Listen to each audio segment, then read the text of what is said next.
dois fatos muito importantes. O primeiro foi que, diante do sucesso da implantação da reforma na PUC, criamos, eu com o padre reitor da época, um projeto chamado Projeto Uniplan.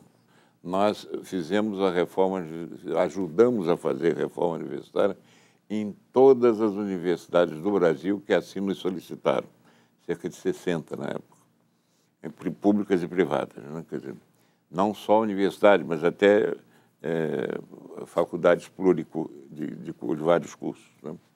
E isso foi muito importante também para mim, conhecer as realidades de outros estados, de outras populações, de outras sociedades, etc., né? O segundo fato importante, depois do projeto Uniplan, era uma experiência que nascia em 1965, chamada CIS, que era uma comissão interescolar do concurso de habilitação, assim chamava, para as escolas de engenharia, só engenharia. E eu fui, não para ser um executivo, mas ser membro de um colegiado que traçava os rumos, etc.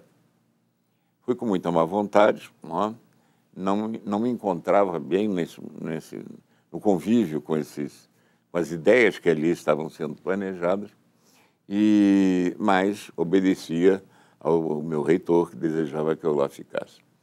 Aí estava eu na Barra da Tijuca, num namorozinho de noite, a 1 e pouco da manhã, não sei como, porque não tinha celular naquela época, né? Me encontraram, me mandaram buscar, e eu fui para o Largo São Francisco, aqui, onde fazia a antiga Escola Nacional de Engenharia, e ali a notícia que correu foi a seguinte: um professor da banca de geometria descritiva, sempre ela na minha vida, né, apaixonou-se por uma aluna e deu a ela as questões da prova. E ela foi para o cursinho mais famoso da época, chamado Curso Vetor, e o professor de descritiva, eu não me lembro quem era, deu uma aula para 2.000 alunos.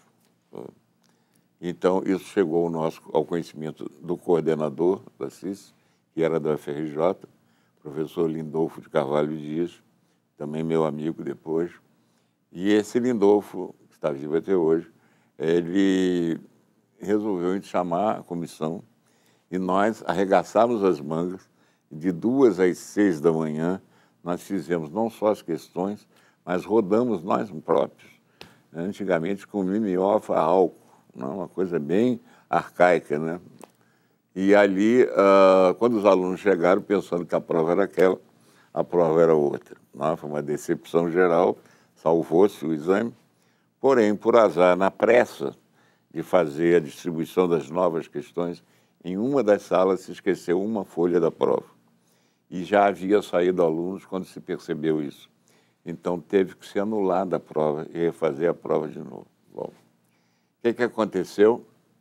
Eu fiquei bastante injuriado com isso, porque a administração, a aplicação da prova não me cabia, né? E eu cheguei na minha universidade e disse: olha, eu sou contra, e de maneira que eu estou fora disso. Estou certo. Passados os dias, me chamou o reitor. E foi engraçado, porque eu ainda morava com a minha mãe, né? Toco o telefone às 6h30 da manhã, eu já estava dormindo. A minha mãe disse: olha, acorda, porque o reitor, o que você fez de errado? Eu não fiz nada de errado. Ele está dizendo para você ir para lá agora. Quando eu fui para lá, estava uma pessoa adorável, né, chamada Vicente Sobrinho Porto, que era já o diretor do ensino superior, não era mais o sucupira, e dizendo que eu tinha, por indicação do reitor, sido nomeado coordenador desse órgão. Mas eu sou contra isso. Mas vai ser, já está no Diário Oficial. E aí, isso foi mais ou menos em fevereiro. Quando chegamos em julho, nós fizemos o primeiro vestibular, do qual eu fui coordenador unificado. E, na verdade, também, fatos curiosos, na verdade, eram só 2 instituições, as outras estavam querendo sair também. A PUC do Rio e a Universidade Federal Fluminense, a UF. Fizeram um vestibular para 400 vagas, 900 candidatos só. E depois da prova que eu apliquei, que não teve nenhum problema, sobraram 300 vagas. Mas aí a CICE deu certo, deu certo. Aí o doutor Sucupira resolve criar um negócio chamado Comissão Interescolar, não, Convesul, Comissão Nacional do Vestibular Unificado. Quem tinha 3 ou 4 experiências no Brasil, reuniu os coordenadores dessa experiência e o presidente fui eu. E nós fizemos, então, acabamos com o vestibular eliminatório, transformamos em classificatório. Também as matérias, o nível das matérias que eram pedidas era muito acima do nível de escolaridade do ensino médio, o que fazia importante os cursinhos existirem. Você não conseguia entrar sem os cursinhos, né? A não ser nos bons colégios como o Santo Inácio.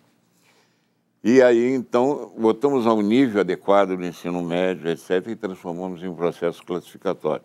E para isso era necessário um decreto, eu redigi o decreto, levou o presidente da República, baixou o decreto, e o decreto dizia que se devia criar uma experiência piloto do novo processo que estava ali. E aí eu resolvi criar da CICE a SESGRAN Rio, que na verdade naquele momento chamava-se o SESGRAN Rio. Era um nome enorme, Centro de Seleção de Candidatos ao Ensino Superior do Grande Rio.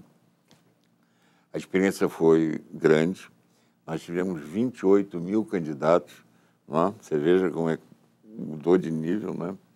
E todas as instituições do Rio de Janeiro aderiram. E o processo foi muito bom, todo mundo gostou muito. Não era só para engenharia, para todas as carreiras, de maneira que era uma maneira, digamos, muito pedagógica de fazer essa transição do ensino médio para o ensino superior, né? Tão bem sucedida foi que as universidades pediram ao MEC para transformar numa instituição permanente. E o MEC, então, resolveu criar uma instituição pública.